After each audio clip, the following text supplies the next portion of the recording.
मित्रांनो नमस्कार. स्टोरीटेल कट्ट्यावर मी संतोष देशपांडे आपलं मनापासून स्वागत करतो. मित्रांनो, आपली भाषा, आपली माणसं, आपली संस्कृती, आपली माती याविषयी प्रेम प्रत्येकालाच असतं आणि तळमळ देखील असते. मात्र त्यांच्यासाठी काही कृती करायची असेल तर प्रत्येकालाच ते धैर्य असतं असं नाही किंवा प्रत्येकालाच ते शक्य होतं असं नाही. मात्र अशाच तळमळीतून एक संस्था नव्हे एक चळवळ उभी राहिलेली आहे. तिचं नाव आहे गर्जे मराठी ग्लोबल आणि त्याच विषयी आज आपण संवाद साधणार आहोत या संस्थेचे प्रणेते आनंद गानू यांच्याशी. आनंदजी नमस्कार. नमस्कार. थँक्यू. मला म्हणजे बोलवल्याबद्दल खरोखर आभार आहे. तुमच्या संस्थेविषयी, तुमच्या पॉडकास्ट विषयी मी ऐकलं होतं आणि नेहमीच कुतूहल होतं की तुम्हाला भेटायचं आणि तुमच्याबरोबर असोसिएट होऊन तुमच्या थ्रू सगळ्या जगभरच्या मराठी लोकांना कसं भेटता येईल ही माझी इच्छा होती. सो आज बोलवल्याबद्दल आपला हा पॉडकास्ट किती लोकप्रिय आहे हे मी श्रोते तुम्हाला सांगायची गरज नाहीये. मात्र जिथे जिथे मराठी तिथे तिथे आम्ही हे जे सूत्र आहे आपण ठरवून घेतलेलं आणि त्या सूत्राने आम्हा दोघांनाही या पॉडकास्टच्या माध्यमातून गुंफलेलं आहे त्या सूत्रात आम्हाला. आणि म्हणूनच आजचा हा आपला एपिसोड अतिशय वेगळा असणार आहे, स्पेशल असणार आहे. कारण गर्जे मराठी हा काय उपक्रम आहे याची उलगड आज आपल्या सगळ्यांपुढे खुद्द आनंदजी करणार आहेत. सर, सगळ्यात माझा पहिला प्रश्न असा की मी गर्जे मराठी विषयी ऐकलं होतं, मात्र आज प्रत्यक्षात तुमची भेट झाली म्हणून हा प्रश्न. आनंद गानू ते गर्जे मराठीचे आनंद गानू हा प्रवास कसा झाला? तुम्हाला माहिती असेल की आपल्या संत वाङ्मयामध्ये एक वाक्य आहे की चालविसी हाती धरून या. सो कधी कधी तुमच्या हातनं अशा गोष्टी घडतात की ज्यासाठी तुम्ही काही प्लॅनिंग केलेलं नसतं, ज्यासाठी तुम्हाला माहिती नसतं की इतकी मोठी गोष्ट तुमच्या हातनं होण्याची तुमची योग्यता आहे की नाही आहे. पण सगळ्या गोष्टी अशा जमून येतात आणि देवाची इच्छा, थोडीफार आपली केलेली पुण्याई, आईवडिलांचा आशीर्वाद ह्याच्यानी काही काही हातनं चांगल्या गोष्टी होतात. तशी ही गर्जे मराठी ही माझ्या हातनं झाली. मी निमित्त मात्र होतो असं मी म्हणू शकेन. आता ती संस्था खूप मोठी झालेली आहे. म्हणजे मी चालू केली हे म्हणणंही चुकीचं, इतकी मोठी झालेली आहे. कारण की मी तर केवळ एक पायाची वीट लावली होती असं म्हणता येईल. आनंद गानू आणि म्हणजे गानू फॅमिली ही आम्ही मूळचे कोकणातले, पण वडील आपल्या पोटात जसं पूर्वी 1940 साली वगैरे जे लोक यायचे तसे ते ह्याला आले होते, मुंबईत आले होते उदरनिर्वाहासाठी वगैरे वगैरे. म्हणजे काही वर्ष, काही महिने माझे वडील त्या टिळक ब्रिजच्या फुटपाथवरती सुद्धा झोपलेले. अशा ठिकाणी पण खूप मेहनत आणि शिक्षणाला महत्व हे आमच्या घराचं खरं म्हणजे काय म्हणतात ते मेन गाभा होता आमच्या सगळ्यांचा वागायचा. मी पारिजात विद्यालयामध्ये शिक्षण झालं माझं. आई वडिलांचं, माझी आईनी विलेपार्ले महिला संघ नावाची जी संस्था आहे जी आता मोठ्या कॉलेजेस आहेत त्याची पहिली शिक्षिका किंवा one of the founder member अशी ती होती. म्हणजे एका गॅरेजमध्ये त्यांनी शिशुविहार चालू केलं होतं आणि 10 रुपये वगैरे असे पगार घेऊन लोकांनी नोकऱ्या केलेल्या आहेत तिथे. सो ह्यांची शिकवण होती की जेवढं काही इतरांसाठी करता येईल ते करायचं. पण ऍट द सेम टाइम माझे वडील, कारण काय त्यांनी खूप कष्ट भोगलेले होते, सो त्यांचं असं म्हणणं होतं की आधी संसार करा नीट का, आधी तुझं सगळं सांभाळ. कारण काय आम्ही जेव्हा 11वीत होतो तेव्हा अनेक जणांनी तुरुंगात जाऊया, कारण काय ते आणीबाणीचा काळ होता, पण त्याच्यात आम्हाला भाग घ्यायला नाही मिळाला. त्यामुळे तू 11वीत अभ्यास कर, त्याच्यात कुठल्या गोष्टी करू. सो पण त्यांची मेहनत, त्यामुळे आम्ही लहानपण अतिशय चांगलं असं गेलं. म्हणजे कुठल्याही गोष्टीची कमतरता नव्हती, कुठल्या गोष्टीचा एक्झॉर्बिटंट गोष्टी नव्हत्या, पण जे काय विद्यार्थ्याला लागतं ते सगळं आमच्याकडे होतं. सगळ्या सुखसोयी होत्या. माझी मोठ्या 2 बहिणी होत्या. माझी मोठी बहीण डॉक्टर नीला जोशी, दुर्दैवाने आता ती नाही आहे, अतिशय प्रसिद्ध अशी गायनॉकॉलॉजिस्ट होती. माझी धाकटी बहीण सुद्धा एनास्थेटिस्ट आहे, ती आता ऑस्ट्रेलियामध्ये गेली, 30-40 वर्ष प्रॅक्टिस करते. आणि मी आणि माझी मिसेस आम्ही दोघं क्लासमेट होतो. आम्ही दोघांनी, मी B.Pharm केलं, तिने M.Pharm केलं. आणि आश्चर्य वाटेल तुम्हाला म्हणजे सांगताना की मध्यमवर्गीय माणसाचा मुलगा फार्मसी सारखी जी डिग्री आहे की जी 1977 साली वगैरे it was taken as a cash cow, गेली की ताबडतोब. तेव्हा भांडूप वगैरे त्या साईडला फार्मास्युटिकल कंपन्या खूप होत्या. पहिल्या दिवशी 1500-1800 रुपयाची नोकरी मिळायची. ते सोडून मी बिझनेस चालू केला. त्यालाही माझ्या घरच्यांनी सपोर्ट केला. आता तुमचा जो प्रश्न आहे त्याचं उत्तर खूप लांब आहे, पण let me continue with that. नंतर मी काही वर्ष सुदैवाने मला कुठे नोकरी नाही करायला लागली. मी 5-1 वर्ष आफ्रिकेमध्ये कन्सल्टंट म्हणून होतो. मी आफ्रिकेतले अनेक देश पाहिले. त्याच्यानंतर आम्ही भारतात परत आलो, कारण का मी एकटाच मुलगा होतो, 2 बहिणी होत्या. मग आम्ही त्या फार्मास्युटिकल कंपन्या चालू केल्या. फार्मास्युटिकल कंपन्या तेव्हाच्या दयाने पुरेसं यश मिळालं. आमची एक फॅक्टरी वसईला होती, दुसरी फॅक्टरी वसईच्या हायवेवरती होती. जवळजवळ 150-200 वर्कर एम्प्लॉईड होते. चांगला टर्नओव्हर, सगळं व्यवस्थित होतं. आणि मुलंही मोठी झाली आपापल्या ठिकाणी. माझी मोठी मुली म्हणजे मुलं खूप चांगली शिकली, आपापल्या परदेशी गेली. आणि एक असा येतो ना, तो एम्प्टी नेस्टर म्हणतात, तसा काळ आला की आता फॅक्टरी कशाला चालवायची, मुलं आपापल्या क्षेत्रात मोठी आहेत, आपल्यालाही घरी काय काम नाही, आणि आता काय करायचं असा एक प्रश्न होता. तरी आम्ही जवळजवळ 3-4 वर्ष इंडियन कॅन्सर सोसायटी बरोबर काम केलं. की आम्ही त्यांच्या त्या मॅमोग्राफी आणि वुमेनच्या ज्या असतात त्या बसेस आम्ही आय यूज टू स्पॉन्सर, आणि एका वेळेला 30 अशा बायकांचं टेस्टिंग व्हायचं. अशा आम्ही अनेक बसेस केल्या. पण हे सगळं करत असताना एक दिवस आमच्या वाचनामध्ये डॉक्टर दिनेश केसकर आले. डॉक्टर दिनेश केसकर हे अमरावतीला जन्मलेले. त्यांनी लहानपणी असताना मून लँडिंग पाहिलं होतं, की जिथे नील आर्मस्ट्रॉंग मूनवरती गेला, आणि त्या लहान मुलांनी तेव्हा ठरवलं होतं की मी कधीतरी ह्या माणसाच्या हाताखाली शिकेन. सो त्यांनी जिद्दीने त्या अमेरिकेला गेले, PhD केली आर्मस्ट्रॉंगच्या हाताखाली, आणि ते बोईंग मध्ये vice president, senior vice president, global head होते. त्यांचं जेव्हा वाचनात माझ्या आलं तेव्हा मला असं जाणवलं की आपण स्वतःला वेल रीड समजतो, आपण खरोखरच नाही आहे. आम्ही दोघे नवरा बायकोचं खूप चांगलं वाचन आहे, आणि आपल्यातलाच इतका मोठा माणूस आपल्याला माहिती नाही याचं थोडंसं दुःख वाटलं. आणि मग असा विचार केला की लेट अस एक्सप्लोर. आणि त्या एक्सप्लोरेशन मध्ये आम्हाला इतकी अद्वितीय माणसं मिळाली. आणि तर तुम्ही बोलताना मगाशी दत्ता जोशींचं नाव घेतलं होतं. सो दत्ता जोशींचं एक पुस्तक माझ्या वाचनात आलं होतं की त्यांनी ते औरंगाबाद आयकॉन का असं काहीतरी पुस्तक लिहिलं होतं. म्हटलं लेटस एक्सप्लोर, की कारण त्या माझं पहिल्यापासूनच परदेशी काफी कनेक्शन्स होती. मी ट्रॅव्हलिंग खूप केलेलं होतं, की भारताच्या बाहेर जाऊन मोठी माणसं झालेली मराठी माणसं आपण एकत्र आले, आणि त्यातनं गरजे मराठीचा जन्म झाला.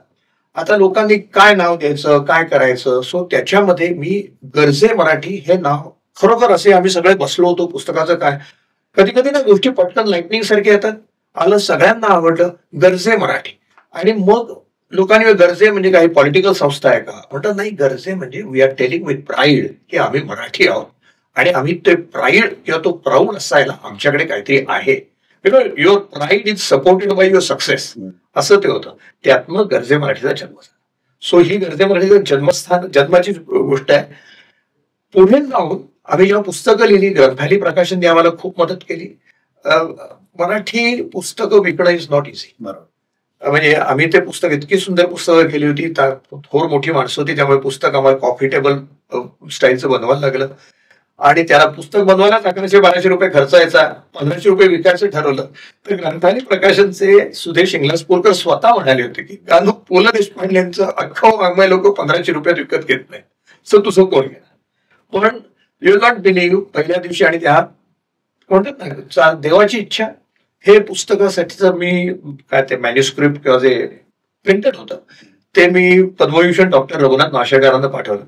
त्यांना ही कल्पना खूप आवडली, आणि त्या ऋषीतुल्य माणसाने माझ्या खांद्यावर हात ठेवून सांगितलं, गानू हे काम चांगलं करतोयस, सोडू नकोस. सो गरजे मराठीला तो जो आशीर्वाद पहिल्या दिवशी मिळाला, त्यातनं सुरुवात गरजे मराठी. खूपच. मी नावाविषयी विचारणारच होतो, तुम्ही जे वगैरे म्हणता. पण ही जी तळमळ आहे, आपण आपल्या भाषेसाठी, आपल्या माणसासाठी काही करावं असं अनेकांना वाटतंच, पण हे प्रत्यक्षात साकारणं ही खूप वेगळी गोष्ट आहे. आणि मला वाटतं 2016 मध्ये गरजे मराठीची स्थापना केली. तो प्रवास तुम्ही सांगितला. 16 नंतर म्हणजे गरजे मराठीची स्थापना झाल्यानंतर अशा काय, तेव्हा काय चॅलेंजेस होते? तुम्ही तेव्हा असं काही इमॅजिन केलं होतं का की आपली संस्था आपल्याला ह्या याच्यावरती घेऊन जायची, त्याचा स्कोप तुम्ही डिफाईन केला होता का? काय हे सगळ्यांच्या सहकार्याने असंच वाढत गेलं, कसं झालं? Was it planned or it was dreamed rather than plan? It was a dream की आपण जगभरची मराठी माणसं एका प्लॅटफॉर्मवरती एकत्र आहे. तुम्ही प्लॅन म्हणाल ना, की जर ड्रीम असेल तर प्लॅन बनतो. आणि because there was a dream, आणि बिकॉज लोकांना ती कन्सेप्ट पटण्यासारखी होती. तुम्हाला कल्पना असेल तुमचं जगभर हे आहे, आपली मराठी मंडळ, महाराष्ट्र मंडळ किंवा मराठी लोकांच्या संस्था जगभर आहे. पण दुर्दैवाने आपण करमणूक, सांस्कृतिक कार्यक्रम आणि आपली संस्कृती ॲज वेल एज देवाचे प्रोग्राम म्हणजे गणपती असेल वगैरे ह्याच्यात ती सांस्कृतिक कार्यक्रमांपुरतं तो मर्यादित राहिलेलं होतं. विथ ड्यू रिस्पेक्ट तेही महत्वाचंच आहे, कारण का तो आपल्या आयडेंटिटी आहे, ती आपली आयडेंटिटी आहे. सो आम्ही जेव्हा चालू करायला घेतलं ना, तेव्हा पहिल्यांदा 2 पुस्तकं लिहिल्यानंतर मला असं जाणवलं की पुस्तकं बनवणं is a very expensive thing. At the same time outreach कमी आहे त्याचा, किती लोकांना पोहोचणार ना पुस्तकं. म्हणून मी आणि माझी मिसेस आम्ही एक वेबसाईट बनवली. आम्ही आमची आधी महाराष्ट्रात ॲज वेल एज महाराष्ट्रात सेक्शन 8 आणि ॲज वेल एज US मध्ये नॉन प्रॉफिट कम्युनिटी 501(c)(3) म्हणतात तिथे ती नॉन प्रॉफिट बनवली. आता तेव्हाही मला लोकांनी विचारलं की तू नॉन प्रॉफिट का करतोयस, तू तर पहिल्यापासून म्हणतोयस की मी कोणाकडनं पैसे घेणार नाही, कारण की आम्ही पुस्तकात सुद्धा कोणाकडनं पैसे घेतले नाहीत, तुम्ही फंड रेसिंग करणार नाही. नॉन प्रॉफिट करण्यामागे एवढाच एक हेतू होता की आम्ही जिथे कॅलिफोर्नियात राहतो तिथे दरवर्षाचं रिटर्न भरायला $800 पडतात. ते रिटर्न भरायला लागू नये म्हणून आम्ही नॉन प्रॉफिट केली. पण त्याचा लॉंग टर्म मध्ये फायदा झाला. जेव्हा आम्ही वाढलो तेव्हा लोकांना, ज्यांना आत्ता सुद्धा आम्ही गरजे मराठीमध्ये ज्या काय सर्व्हिसेस देतो, जे काय लोकांसाठी करतो, जे काय विद्यार्थ्यांना इव्हन फंडिंग मिळवून देतो, आम्ही त्याचे पैसे घेत नाही. गरजे मराठी मेंबरशिप फुकट आहे. आम्ही कुठल्याही प्रकारचं कोणाकडनंही डोनेशन आउटसाइडर्स कडनं घेत नाही. विदिन आमचे जे लोक आहेत, म्हणजे पहिली 6 वर्ष ही संस्था मी माझ्या पैशाने चालवली. पण आता अशी स्टेटस आलेला आहे की आम्हाला लागले एखादा चांगला उपक्रम असला की ते पैसे मिळतात. सो हा जो आमची, तुम्ही काय म्हणतात ते मेटामॉर्फोसिस म्हणा किंवा आमचं इव्हॉल्युशन म्हणा, हे इव्हॉल्युशन आमचं कन्सेप्ट चांगलं असल्यामुळे, आणि मी ज्या स्टेज ऑफ माय लाईफ मी हे चालू केलं होतं ना, माझी स्वतःची, म्हणजे मला माझं घर नव्हतं चालवायचं, त्यामुळे माझी स्वतःची ह्याच्याकडनं अपार्ट फ्रॉम आपल्याला इतरांसाठी, म्हणजे आम्ही हे चालू केलं तेव्हा तुम्हाला खरोखर सांगतो की घरी जेव्हा विषय व्हायचा, एवढा मोठा कन्सेप्ट घेऊन बसलोय, तेव्हा असं म्हणायचं की एका माणसाच्या आयुष्यात जर आपण पॉझिटिव्ह करू शकलो काहीतरी तर वी आर हॅपी. असा हा प्रवास चालू झाला. जरी इच्छा नव्हती तरी आज ते इच्छापेक्षा अपेक्षा नव्हती की एवढं होईल. आज गरजे मराठी त्या स्टेजला आले की ओळून पाहिलं तर अभिमान वाटला. पण इतक्या सगळ्या संस्था आहेत, म्हणजे तुम्ही अनेक ठिकाणी महाराष्ट्र मंडळ असतात, हो, BMM सारख्या संस्था आहेत अनेक ठिकाणी. हे सगळं आहे, म्हणजे ऑलरेडी आपलं नेटवर्क आहे. आपला मराठी समुदाय मोठ्या प्रमाणात जगभरात आहे. माझ्या माहितीनुसार मराठी ही जगातली 10व्या क्रमांकाची सर्वाधिक बोलली जाणारी भाषा आहे. 10व्या मला माहित किंवा पहिल्या 10 मध्ये. पहिल्या 10 मध्ये. एवढं सगळं असताना देखील आपल्या संस्था भरपूर आहेत तसे, पण तरी देखील गरजे मराठीचं वेगळेपण कशात आहे असं तुम्हाला आता ह्या 4-6 वर्षात जाणवलं आहे? आम्ही गरजे मराठीमध्ये जे काय लोक आहेत ते कुठलीही अपेक्षेशिवाय आलेले. मी तुम्हाला सांगतो की आमच्याकडे असे लोक आहेत की ज्यांचे स्टॅनफर्ड मधल्या लेक्चर्ससाठी लोक एका दिवसाच्या लेक्चरसाठी $1200 आणि $1500 देतात. असे लोक माझ्या प्लॅटफॉर्मवरती, म्हणजे आता माझ्या, मी अभिमान म्हणतो खरं, आमचा प्लॅटफॉर्म येतो, माझ्या प्लॅटफॉर्मवरती विद्यार्थ्यांबरोबर 6-6 तास काढतात, 15-16 आठवडे काम करतात, एकही पैसा नाही. सो हे जे निरपेक्षपणे आणि केवळ द्यायचं यासाठी ह्या विचाराने जी लोक एकत्र झालीत ना, त्यामुळे गरजे मराठीला आज जे सक्सेस आले ते आले. दुसरी अशी एक आम्ही स्ट्रॅटेजी ठेवली की गरजे मराठीमध्ये there will be no position and there will be no election. त्यामुळे ते पोझिशन आहे. मी सुद्धा पहिलं जेव्हा तुम्हाला पत्र लिहिन ना, तेव्हा खाली माझी सही गरजे मराठी आनंद गानू फाउंडर प्रेसिडेंट असते. त्याच्यानंतरचं कुठल्याही कम्युनिकेशन मध्ये मी फाउंडर प्रेसिडेंट लिहित नाही. मी असं लिहितो आय एम फ्रॉम गरजे मराठी. तसेच आमचे बोर्ड ऑफ डायरेक्टर पण लिहितात. 8 अतिशय आपापल्या क्षेत्रामध्ये हाय अचिव्हर, हाय नेट इन्कम असलेले लोक आहेत. ते विल जस्ट राईट. जस्ट कुतूहल म्हणून, खरं तर कुठलाही असा जो प्रवास असतो तो पहिलं पाऊल टाकल्यानंतर सुरू होतो आणि तो वाढत जातो. तर पहिलं हे तुम्हाला जे सहकारी मिळाले ते पहिल्या टप्प्यात, आणि अर्थात त्यांचं फार मोठं क्रेडिट असेल. ही सुरुवात कशी झाली ते थोडं सांगाल का? कसे लोक जोडले गेले? म्हणजे फक्त तुमची तळमळ होती म्हणून घडलं का त्यांचे पण इंटरेस्ट? आणि त्यांचे पण इंटरेस्ट. मी तुम्हाला दुसरं सांगतो की प्रत्येक माणसाला भारताच्या बाहेर जो गेलेला आहे ना, आम्ही संस्था स्पेसिफिकली भारताच्या बाहेरच्या माणसांची संस्था आहे to give back to Maharashtra. त्यामुळे आमचे जे ऑफिस बेअरर्स किंवा जे देणारे जे आहेत ना, त्यातले मेजॉरिटी देणारे भारताच्या बाहेरचेच आहे. आम्हाला आमच्या देशासाठी काहीतरी करायचंय. सो ही जी लोक जॉईन झाली अचानक, ती हा त्याने तो व्हॉइड पाहिला आणि प्रत्येक माणसाला आपल्या देशासाठी महाराष्ट्रासाठी करायची इच्छा असते.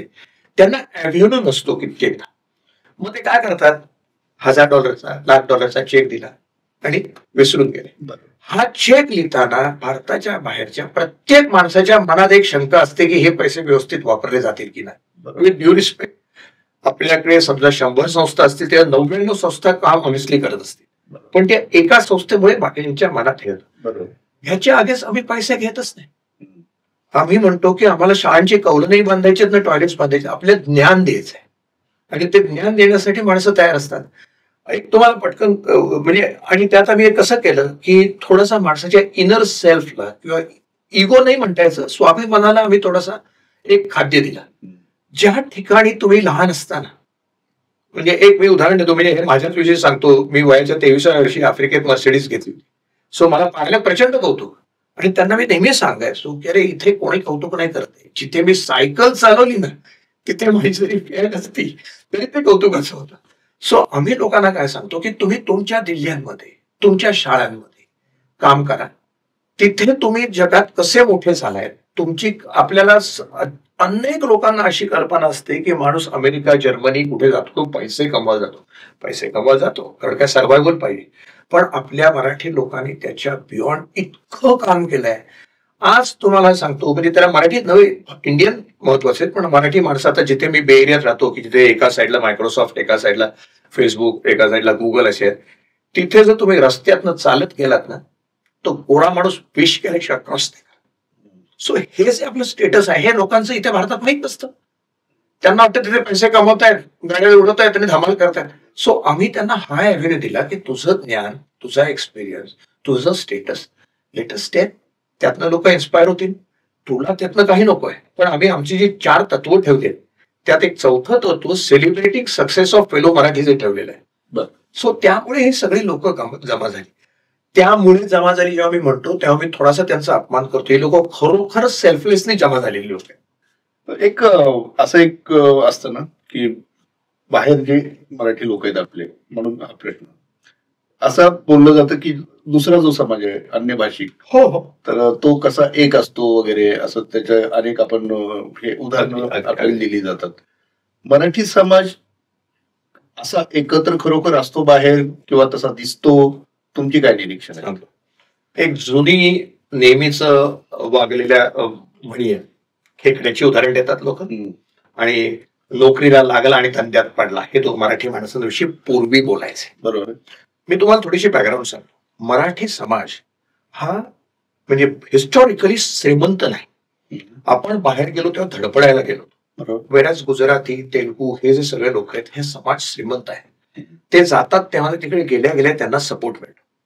आता मराठी लोक जेव्हा जातात त्याला स्वतःच सर्व्हायव्हल जेव्हा असर्टन नाहीये किंवा स्वतःच पोट नीट भरत नाहीये, कर्ज काढून गेलेले असतात, आईवडिलांना पैसे पाठवतात, तेव्हा तो समाजासाठी किंवा इतर दुसऱ्या माणसासाठी कसं करणार? पण ही परिस्थिती 1960, 65, 70 मध्ये होती. आता नाहीये. आता मराठी माणूस प्रचंड यशस्वी आहे. अनेक बिझनेसेस मराठी माणसांचे आहे. अनेक जणांची द्यायची इच्छा आहे, अनेक जणांची सपोर्टही करायची इच्छा आहे. आपलं थोडस जी वागणूक आहे, लहानपणापासून शिकवणूक आहे की आपण मागायला लाजतो, आपण स्वतःविषयी बोलायला लाजतो.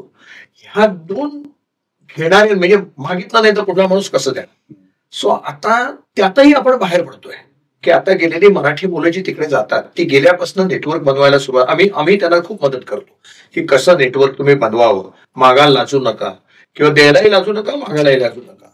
ह्या गोष्टी पूर्वी नव्हत्या. आता ही परिस्थिती नाहीये. आता ही परिस्थिती अशी आहे, आपला समाज अतिशय प्रगल्भ आहे, आपला समाज अतिशय एकमेकांना सपोर्ट करणार आहे. मी अमेरिकेविषयीच नाही सांगते, मी जगाच्या प्रत्येक कोपऱ्यात, जपानपासून खाली ऑस्ट्रेलियापर्यंत आणि युरोपमध्ये सगळीकडे मराठी आमचे मिडल ईस्ट मध्ये सुद्धा आहे, याची खरोखरीच आहे. सो हा जो प्रकार आहे ना, की आपण पूर्वी म्हणायचे की आपण एकमेकांना मदत करत नाही, हा कमी झालाय, पूर्ण गेलेलं नाहीये. पण आमचा प्रयत्न आहे की आपण त्या दिशेने जाऊ. आणि हे सांगताना मला ही काळजी नेहमी घ्यावी लागते आणि करतो आम्ही त्यासाठी. म्हणजे ऍक्च्युली तुम्ही म्हणा बौद्धिक घेतो आम्ही की कसं करायचं. पण त्यांना मी हे सांगतो की आपण कुठल्या समाजाच्या विरुद्ध नाही. तेलुगू लोकांकडून आपण शिकूया, आपण गुजराती लोकांकडून व्यापार कसा शिकूया. त्याचा द्वेष करण्यात काही अर्थ नाहीये. द्वेष करण्यात, आता तुम्हाला सांगतो की येणाऱ्या काही वर्षामध्ये आपण खरोखर त्यांच्या सारखीच आपलं नेटवर्क बनवू, त्यांच्यासारखंच आपला समाज होईल. आपल्या मराठी मंडळांच्या हातनंच, मी कोण छोटा माणूस, मराठी माणसं मंडळ खूप मोठी आहेत, अनेक वर्ष चालवली. जे काय त्रुटी असेल ना, ती म्हणजे आपण त्या सांस्कृतिक कार्यक्रमाच्या पलीकडे गेलो नाही आणि आपण तिथे दुर्दैवाने पोझिशनला खूप महत्व दिलं. एकदा तुम्ही इलेक्शन कुठल्या संस्थेत घ्यायला लागलात, बरोबर, की तिथे भांडणं चालू होतं, हेवेदावे चालू होतं. म्हणजे if you run any institution like a corporate as a business organisation, हुकुमशाही करायची गरज नाही. You can have corporate structure ना. ते आपण आपल्या संस्थांमध्ये न आणल्यामुळे अजूनही आपली छोट्या छोट्या गावामध्ये, म्हणजे मी तुम्हाला आश्चर्य वाटेल की छोटीशी जागा असते, त्याच्यात 5 मराठी मंडळ असतात. ह्याचं त्याच्याशी जमत नाही, त्याच्याशी जमत नाही. कशाला तसं पाहिजे? मी खूप प्रयत्न करतो एकत्र राहण्याचा. आम्ही बऱ्याच प्रमाणात यशस्वी आहोत, कारण त्या मराठी मंडळामध्ये जाणारा माणूस हा गरजे मराठीमध्ये येणाऱ्या माणसापेक्षा काही वेगळा नसतो. तो त्याच्या प्रोफेशनल करिअरमध्ये सुद्धा आमच्यापेक्षा छोटा नसतो, पण त्याने तो एक ग्रुप निवडलेला असतो. पण त्याच्या काय म्हणतात इंट्रिन्सिक निगेटिव्ह पॉईंट आहे की मग ते भांडणं, मग ते इलेक्शन, आणि मग मेन हेतू दूर राहतो. सो हे आम्ही न केल्यामुळे असं अशा संघटनांना एका धाग्यात बांधण्याचं देखील तुम्हाला मला वाटतं आहे. आम्हाला अनुभव आहे, आम्हाला त्याच्यात थोडस यश, थोडस अपयश मिळालेलं आहे, नाही असं नाही. आता तुम्ही मगाशी BMM ची ही जी संस्थेचे नाव घेतलं, 50 USA मधली मराठी मंडळ त्यांच्याकडे आहे, बरोबर. आणि माझं त्यांच्याशी नेहमी म्हणत, गेल्या BMMचं एक कन्व्हेन्शन झालं, त्याला त्यांच्या सगळ्या ब्रोशरवरती आनंद गानूचा काय तो कन्सल्टंट काय म्हणतात तो म्हणून फोटो होता. आणि मी थकलो ऍक्च्युली की अरे लेट अस कम टुगेदर, आपण एंटरप्रिनरशिपला वाव देऊ. BMM चा जो दर 2 वर्षांनी सोहळा होतो, नेत्रदीपक असतो, अनेक माणसं येतात, खूप चांगले प्रोग्राम, पण इट एंड्स देअर. म्हणजे मराठी माणसांचा उत्सव उत्सव उत्सव टिळकांनी चालू केला, तो सुद्धा सरांनी उत्सव चालू केला, तो काहीतरी पुढे करण्यासाठी केला, बरोबर. त्याच्या पलीकडे जायला केला. तो त्या उत्सवाच्या पलीकडे पण जाऊया आणि हेवे दावे करायची गरज नाही. समुद्र पडलाय, त्यातनं तू पाणी घेतलं, मी पाणी घेतलं, काही फरक असं नाही. आता तुम्ही आता जिथे राहता आणि तिथे जगभरातले खरे बुद्धिजीवी आपण म्हणू, आणि इंटेलेक्च्युअल्स आहेत, सायंटिस्ट आहेत, असे सगळे लोक आहेत, मराठी लोक आहेत त्यात. अगदी. मग असं जर सगळं असेल तर आपण मराठी म्हणून ज्ञानभाषा का नाही बनवू शकत आहे, किंवा त्या दृष्टीने पुढं कुठं आपण काय पावलं उचलायला हवी तसं आपल्याला. मला यासाठी बरेच लोक अप्रोच होतात की तुझं सगळं गरजे मराठी म्हणतोस, पण तुझं सगळं कन्व्हर्सेशन, सगळं वेबसाईट, सगळं हे इंग्लिशमध्ये आहे, तर तुला मराठी भाषेविषयी प्रेम नाही का? लोक, आणि अगदी योग्य प्रश्न आहे. मी त्यांना नेहमी सांगतो की ही जी संस्था आहे ती मराठी लोकांविषयी, मी इंग्लिशमध्ये लिहिलं म्हणून भाषेचा अपमान करत नाही, बरोबर. पण आता जे टेक्नॉलॉजिकल वर्ल्ड आहे त्याच्यामध्ये मराठी भाषेतनं कनेक्ट होणं जरा कठीण आहे, आणि त्यासाठी इतर संस्था आहेत ज्या मराठी शाळा चालवतात. पण तरी सुद्धा तुम्हाला एक सांगतो की एक डॉक्टर आकाश पाटील नावाचा यंग मुलगा आहे, त्याने मराठीचं लार्ज लँग्वेज मॉडेल केलंय. तो एका सायलोमध्ये काम करत होता, अतिशय हुशार मुलगा, स्टॅनफोर्डमध्ये होता. ज्या दिवशी मला कळलं की आकाश पाटील हे करतोय, I made sure that entire Garje Marathi's organisation would know what Akash Patil does. आपल्याला हे करता येईल, नाही असं नाही, परंतु तो आमचा काय म्हणतात ते डोमेन ऑफ ऍक्शन स्कोपच्या पलीकडे आहे.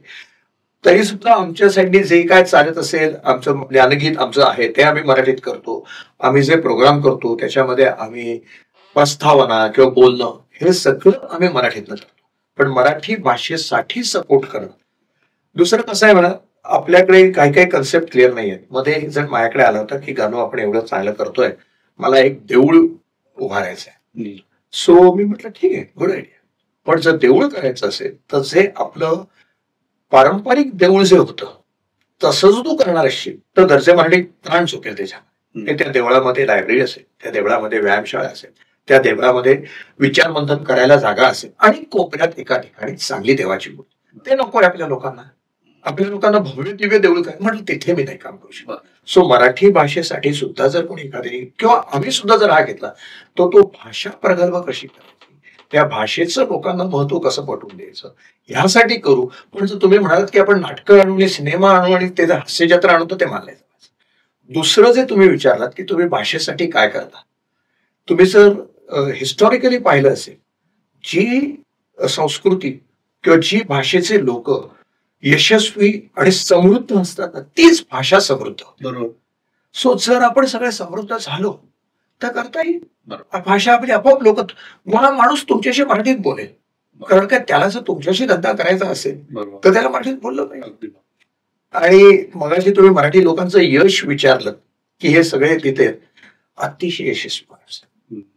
मी तुम्हाला एक छोटासा किस्सा सांगतो की नॉर्मली काय होतं, एकदा भारतातनं कोणी जर आलं तिकडे तर नॉर्मली बे एरियामध्ये जी माणसं येतात त्यांना अनेक जणांना भेटायचं असतं, त्यांना आपलं नेटवर्किंग करायचं असतं.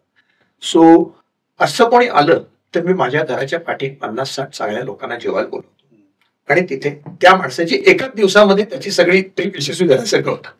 सो असे सगळे बसलो होतो आणि विषय निघाला आणि बोलता बोलता म्हणाले की मराठी भाषा गरीब, मराठी लोक गरीब, आपल्याकडे पैसे. म्हणजे तेलुगू लोकांनी तिकडे सिलिकॉन व्हॅली आंध्रा युनिव्हर्सिटी उभारली.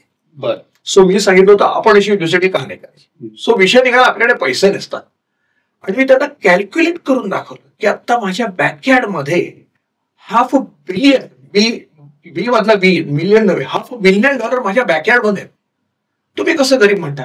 आपण इतके यशस्वी आहोत ना, तुम्हाला भारतात कल्पना नाही का की ज्यांना वर्षाला $60 कोटी पगार आहे असे लोक मी तुम्हाला बे एरियामध्ये 25 दाखवून दे. So we are very successful. हाच सक्सेस एक दिवस आपल्या भाषेत येईल. आता तिथे असे काही लोक आहेत की इथल्या आपली जुनी सगळी पुस्तकं आहेत त्याचं डिजिटलायझेशन करणं यासाठी इन्व्हेस्टमेंट करत आहे. सो होईल. पण तरी माझा अप्रोच असा आहे की आधी आपण समृद्ध होऊया, भाषा आपोआप. तुमच्या वेबसाईटवरती ज्ञानकोश असा उल्लेख आहे त्याबद्दल. हा, आता ज्ञानकोश म्हणजे एन्सायक्लोपीडिया लोकांना पटकन कळतं. आपण जगभरची मराठी माणसं आहोत. आता आपण माझ्या मते तरी म्हणजे मला असा 10-12 लाख लोक भारताच्या बाहेर आपले मराठी लोक आहेत. ह्यांना आपण एकमेकांशी इंटरॅक्ट कसे करतो, लिंक्डइन वरती करतो, फेसबुक वरती करतो, व्हॉट्सअप वरती करतो. लिंक्डइन वरती जेव्हा तुम्ही इंटरॅक्ट करता तेव्हा तुम्ही आधी सगळी तुमची माहिती भरता. तो डाटा कुठे जातो, लिंक्डइन. तो कोण वापरतं, लिंक्डइन वापरतो. आमची अशी इच्छा आहे की तुम्ही हेच घरचे मराठीचा जो ज्ञानकोश केलाय त्याचे तुम्ही जर तुमची परवानगी असेल तर मी वेबसाईट सांगतो, www.garjemarathi.com वेबसाईट आहे. साइन अप करा. मला तुमचे काय सायबर सिक्युरिटी असेल, प्रायव्हसी ऍक्ट असेल, अगदी कल्पना आहे. Do not disclose anything, be there. जेवढं तुम्हाला ओपन सोर्स मध्ये जे तुम्ही लिंक्डइन वरती टाकले ते इकडे टाका. बरोबर. तुमची माहिती पाहून तुम्हाला लोक इंटरॅक्ट करायला लागतील. कदाचित सगळ्यांनी आपण मेहनत घेतली तर आजपासून 4 वर्षामध्ये मी व्हॉट्सअपवरनं मेसेज तुम्हाला पाठवणारच नाही. मी घरच्या मराठीच्या ज्ञानकोशवरून पाठवेल, त्याला तुम्ही उत्तर द्या. फायदा काय. आता तुम्ही विचार म्हणून की एक प्लॅटफॉर्म ऑलरेडी आहे की दुसरा कशा. गरजे मराठीचं जे यश आहे किंवा जो काय आपला मार्ग किंवा आम्ही जे काय काम करतो आपुलकीच्या भावनेने काम करणारी माणसं असतात. सो ही कधी येईल, तुम्ही तुमच्या प्लॅटफॉर्मवरती असाल तर येईल. म्हणून मी म्हणतो की ज्ञानकोश आम्ही केलाय आणि त्यासाठी आमच्याकडचे लोक जीव तोडून काम करतात. म्हणजे आमचा असा हेतू आहे की भारताच्या बाहेर जी शिकायला आपल्या युनिव्हर्सिटीतनं वगैरे मुलं जातात ते जाणाऱ्या प्रत्येक मुलगा भारत सोडायच्या आधी आमच्याशी कनेक्टेड असला, मुलगा मुलगी कनेक्टेड असला पाहिजे. काय होतं, आपण इंट्रोवर्ट माणसं पगाची जरी सांगितलं आपण स्वतःशी बोलत नाही. सो आपली मुलं इथनं खूप मेहनत करून परदेशी जातात. एखादा म्हणजे हजारात एखादा असेल की ज्याचे आई वडील खूप श्रीमंत असतात, म्हणजे त्याचं सरकारी अधिकाऱ्याचे बोल असतील की तिकडे मजा करायला जातात. पण बाकीचे खूप मेहनत करतात, पहिली वर्ष 1.5 वर्ष अभ्यास करतात आणि नंतर नोकरी इंटर्नशिपची जेव्हा वेळ येते ना तेव्हा धावपळ करायला लागते. सो आम्ही असा एक प्रोग्राम बनवलाय की कॅम्पस टू कॉर्पोरेट. तर ह्या विद्यार्थ्यांना अमेरिकेत प्रवास किंवा America, Germany, Australia, New Zealand, UK, जिथे जाल तिथे, जपान, पहिल्या दिवसापासून आम्ही तुम्हाला सांगू की नेटवर्क कसं बिल्ड कर, तू तुझा रेझ्युमे कसा बनव, तुझा एक्सपिरियन्स कसा वाढव, छोटी छोटी कामं कर की तिच्या रेझ्युमेला ती ऍड होती. सो हे जे कॉर्पोरेट कॅम्पस टू कॉर्पोरेट हा जो प्रवास आहे, त्यात माझी अशी इच्छा आहे की लोकांना वाटतं की ह्यात पैसे पडतील का. आम्ही पैसे घेतच नाही. पैसे न घेता आज आमची अतिशय अतिशय श्रीमंत संस्था आहे. कारण काय, लागले तर पैसे उभे राहू शकतील आमच्याकडे. सो या विद्यार्थ्यांना आम्ही ट्रेन करू, आमचे मेंटर्स त्यांच्याबरोबर काम करतील.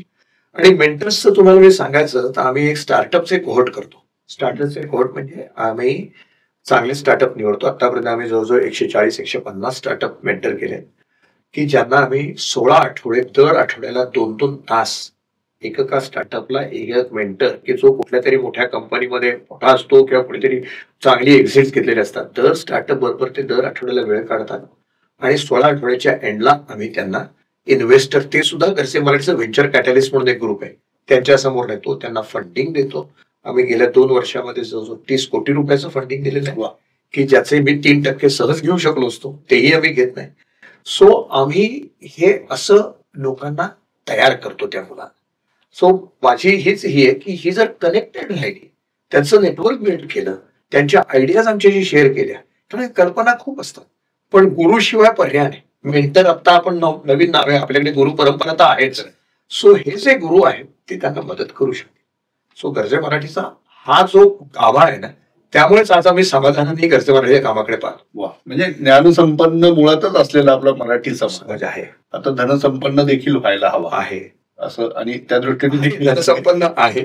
थोडेसे काय म्हणतात ते खिसे सैल करायची गरज आहे काही ठिकाणी, पण होतील ते. तर श्रीमंत जर बनायचं असेल, तुम्ही म्हणालात ना की एक असे आपलं हे आलं पाहिजे की एक ती उंची जर मिळाली आपल्याला तर या सगळ्या गोष्टी सुकर होऊन जातील भविष्यात. ती उंची येण्यासाठी उद्योजकता अतिशय महत्वाची आहे. कारण प्रत्येक जण व्यवसाय जाऊ शकत नाही, पण प्रत्येक जण नोकरी देखील करू शकत नाही, हे देखील तितकंच खरं आहे. तर मराठी माणसांनी परदेशात का असेल किंवा इकडे असेल व्यवसायात यश मिळवावं यासाठी तुमच्या काही कल्पना आहेत, त्याचं श्रोत्यांना सांगू शकला. आम्ही एंटरप्रेनरशिप प्रमोट करणं हा आमचा वन ऑफ द मेजर आहे. त्यासाठी आम्ही आर्टिफिशियल इंटेलिजन्स मध्ये पण काम करतो, स्टार्टअप्सना मेंटर करतो, आयडिएशन. आता म्हणजे भारतात कसं आम्ही काम करतो, इथे इंडियन एज्युकेशन सोसायटी आहे, त्या इंडियन एज्युकेशन सोसायटी मधली आम्ही 100 मुलं आयडेंटिफाय केली आणि त्यांना सांगितलं होतं की तुम्ही रिअल लाईफ मधले प्रॉब्लेम शोधून काढा ग्रुप बनवून, त्या प्रॉब्लेमला सोल्युशन आणि त्यातनं बिझनेस कसा क्रिएट करता येईल.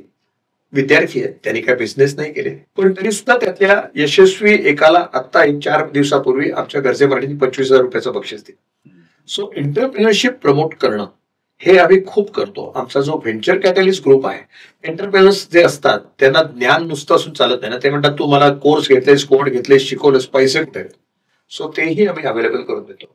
आणि जे ह्या जर्नीतनं गेलेत ना, म्हणजे जसं पूर्वी काय म्हणतात ते गीरमध्ये सिंहाच्या तावडीतनं सुटलेल्या म्हशीला जास्त कशी किंमत यायची, तसे हे जे एंटरप्रेनरशिप मध्ये टक्के टोणपे खाल्लेले जे लोक आहेत ते लोक आमच्याकडे आहेत. एक प्रकाश भालेराव म्हणून आहेत की ज्यांना आम्ही उद्योजकतेचे महर्षी म्हणतो. ही लोक कंटिन्युअसली ज्याला काही आयडिया आहेत त्याला तुझी आयडिया टू द प्रॉडक्ट कसं न्यायचं याच्यासाठी आम्ही मदत करतो. दुसरा आमचा जो हे आहे की एंटरप्रेनरशिप म्हणजे केवळ तुम्ही नोकरी धंदा सोडून बँकेचं कर्ज घेऊन किंवा हे करून तुम्ही स्वतःच काहीतरी चालू करायचं याची गरज नाही. तुम्ही असंही करू शकाल आणि त्याला आम्ही सुद्धा मदत करतो की कॉर्पोरेट लॅडर तुम्ही कशी चढाल. आज टेस्ला असेल, फेसबुक असेल, गुगल असेल, मायक्रोसॉफ्ट असेल, ह्यांचं प्रॅक्टिकली ह्यांचं जे काय सिस्टीम चालते ते कंट्रोल करणारी मराठी माणसं इंडियन आहे, मराठी आहे.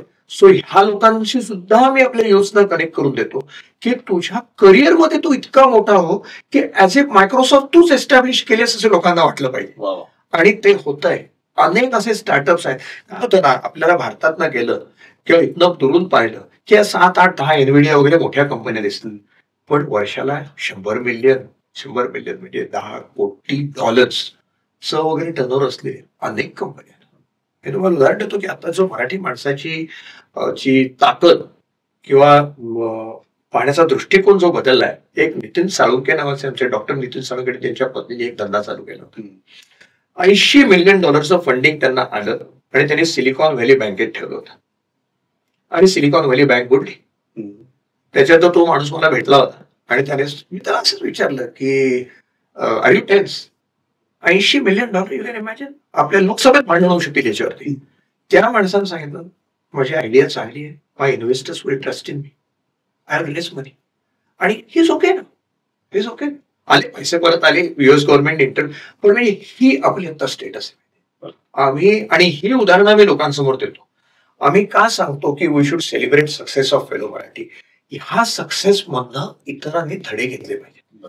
आम्ही यावेळेला आत्ता आलोय, मी निर्णय ठिकाणी अहमदनगर असेल, आमचे मीच असं नसतो, आमचे मेंटर्स असतात, आमचे काय म्हणतात सक्सेसफुल जे ट्रेनर्स आहेत ते असतात.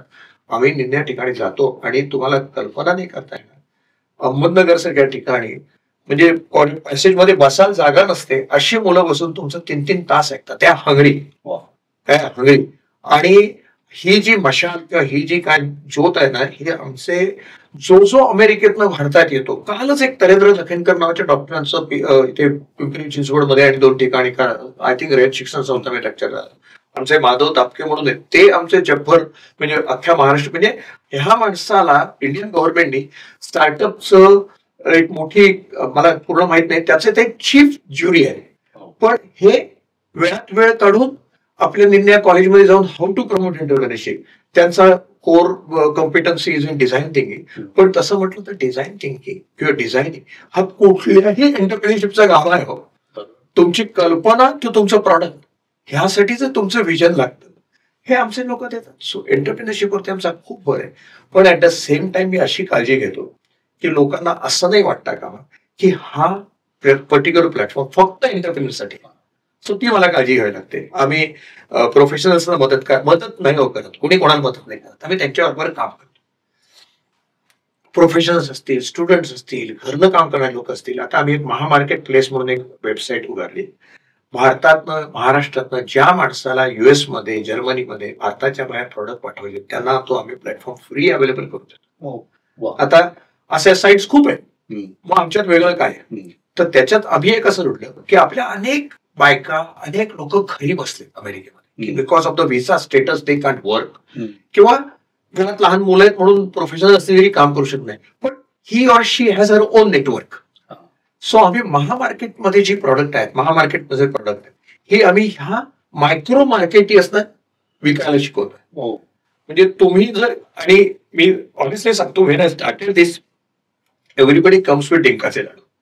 आपल्याला लाडूच्या पलीकडे जायचंय. झाले पदार्थ करून झाले हो, पण आपल्याला इतरही प्रॉडक्ट करता येते कळलं. सो आम्ही तेही इथल्या छोट्या एंटरप्रेनर्सना सांगतो की come up with innovative products. Hair dye येतो जो इथे ₹5 मिळतो. तो हेअर डाय एक XYZ कम्युनिटीची बाई बँकेतनं 500 घेऊन तिकडे जाते आणि $10 अमेझॉनवरती कधी का विकले जाईना. जेव्हा केव्हा विकले जाईल तेव्हा तिच्या 500 मल्टिप्लाय बाय ₹2,500 तिचे ₹10,00,000 होतात. सो मी लोकांना सांगतो आयडेंटिफाय प्रोडक्ट. तिच्या मायक्रो मार्केटरला सांगतो तुम्ही आयडेंटिफाय करा, पण फक्त डिंकाचे लाडू आणि चितळ्यांची बर्फीच्या पलीकडे. तुम्ही काही उपक्रम हाती घेतलेले आहेत? अनेक उपक्रम हाती आहेत. हा प्रश्न विचारला मला सांगायची इच्छा होती पण विल नॉट कमिंग देअर. आम्ही एक महत्वाचा उपक्रम आमचा असा आहे म्हणजे आता मी स्टार्टअप मेंटरिंग सांगितलं, व्हेंचर कॅटलिस्ट सांगितलं, मी आणि माझा जिल्हा म्हणून एक आमचा प्रोग्राम आहे. जसं मगाशी मी सांगितलं आपल्या मातीशी माणूस निगडीत असतो, तो प्रत्येक जिल्ह्यातली माणसं आम्ही ग्लोबली आयसोलेट करतो, एकत्र करतो आणि त्या जिल्ह्यात काय रिक्वायरमेंट आहे, त्या जिल्ह्याचे स्टार्टअप काय, त्या जिल्ह्याच्या एज्युकेशन काय याच्याशी आम्ही सगळे कनेक्ट होतो. सो मी आणि माझा जिल्हा असा एक उपक्रम आहे. आणि त्याशिवाय आम्ही Maharashtra accelerator for artificial intelligence म्हणून केलाय की ज्याच्यामध्ये आता म्हणजे it is question of position of pride की स्टॅनफोर्ड युनिव्हर्सिटीने आम्हाला जागा दिली, ओरॅकलने आमचा तो प्रोग्राम स्पॉन्सर केला. सो आर्टिफिशियल इंटेलिजन्सची आम्हाला इथे इन्स्टिट्यूशन बनवायची महाराष्ट्रामध्ये. आमचं खूप मोठं बजेट आहे, $250,000 म्हणजे $250,000,000 बजेट आहे. होते पैशाचा मला एवढी काही चिंता नाही, पण ते करायचंय. So artificial intelligence is everything, it is applicable to everything. आमचा सप्लाय चेन मॅनेजमेंटमध्ये आमचा चांगला ग्रुप आहे. म्हणजे डॉक्टर मनोज प्रभाकर कुलकर्णी हाँगकाँगचे, ज्यांनी 50 वर्षी PhD केली सप्लाय, ते नंतर एक युकेचा माणूस, एक केदार पलसोळे म्हणून USA माणूस, एक गोसावी दुबईचा, ह्या सगळ्यांनी मिळून ह्या सगळ्या ठिकाणी सप्लाय चेनच्या काय रिक्वायरमेंट आहे. So supply chain is the actually these are the hearts of all businesses, so त्याच्यावरती आम्ही कोड रन करतो, त्याच्यावरती आम्ही कोर्सेस रन करतो. सो असे आमचे जवळजवळ 16-17 उपक्रम चालू आहे. सगळ्यांची वेबसाईटवरती आमच्या माहिती आहेच. आणि again as I said, it cost you nothing but it cost you sincerity. आम्ही विद्यार्थ्यांना ट्रेन करायचं म्हणतो तेव्हा पहिली त्यांच्या शिक्षकांना आम्ही सांगतो की आम्ही पैसे घेत नाहीत, पण जेव्हा विद्यार्थी निम्म्यात सोडून जातो तेव्हा आमचे 4 महिन्याचे एफर्ट फुकट जातात. So thank you for asking this question. खूप म्हणजे खरं ऐकतच राहावं असं वाटतं, कारण इतके उपक्रम आहेत आणि प्रत्येकावरती एक स्वतंत्र विषय होईल. स्वतंत्र विषय असं आहे. आणि मला ते जिल्ह्याचा पण कन्सेप्ट फार आवडतो. हो, म्हणजे पुण्यासारख्या ठिकाणी समजा आम्ही मराठवाड्यातल्या मी कुठल्या तरी एका गावात आलेलो आहे, झाली त्याला बरीच 25 वर्ष झाली, पण तरी देखील आपली गावची नाळ जी असते आपली तेच असते. परदेशात असणाऱ्याला तर जास्त जास्त असते. सर पण आता वेळेचं आहे आपल्याला थोडंसं जरूर हे आहे. जाता जाता एकच फक्त विनंती अशी की मी आता तुमच्या आणि श्रोत्यांच्या मध्ये येणार नाही, तुमच्या मनात काय गोष्टी आहेत, तुम्हाला त्यांना काय संदेश द्यायचा आहे, तर तो जरूर त्या इंटरव्ह्यू माझा घेत आहे म्हणून संदेश देण्याचं मला अधिकार मिळाला असं मी समजतो. मी त्या लेवलचा माणूस नाहीये. मी मगाशी पण तुम्हाला मी सांगितलं की आसपासच्या माणसांचं नॉलेज मी एकत्र करून लोकांपर्यंत देतो, पण मी जे आपल्या विद्यार्थ्यांना असेल किंवा आपल्या मराठी माणसांना जे असेल ते 2-3 गोष्टी सांगू शकेल की जे मला वाटतं. एक तर शिकायला किंवा नवीन काहीतरी मनाची स्थिती बनवायला आपल्याला बाहेर एक्सटर्नल वेस्टर्न मीडियाकडे किंवा वेस्टर्न नॉलेजकडे पाहिजे गरज नाही.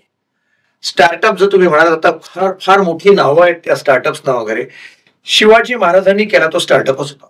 एक नवीन आयडिया घेतली, नवीन प्रॉब्लेम आयडेंटिफाय केला, टीम बनवली आणि एक्सपांड केलं. किंवा आपल्या शाहीर साबळ्यांची ज्या गोष्टी आहेत की बिकट वाट होईल वाट नसावी, की हे आपल्या संस्कृतीमध्ये सगळ्याचं उत्तर आहे. सो मी त्यांना विद्यार्थ्यांना असं सांगेन की आधी आपलं पण जपा, त्याच्यातनं शिका आणि ते तुम्ही जगाला, याचं म्हणतो जगातनं घेण्यापेक्षा 5,000 वर्ष जुनी संस्कृती हो आपली, आपण जगाला देऊया. निर्भीडपणे बाहेर जा. मी म्हणजे भारताच्या बाहेरच्या विषयी जास्त बोलू शकतो कारण तिकडे माझं काम आहे. निर्भीडपणे बाहेर जा, मागायला लाजू नका, स्वप्न छोटी ठेवू नका आणि जे स्वतःविषयी आहे ते लोकांना सांगा. आजचं जग हे आपला ड्रम बीट करण्याचं, खोटं नका करू, पण हे करू शकता.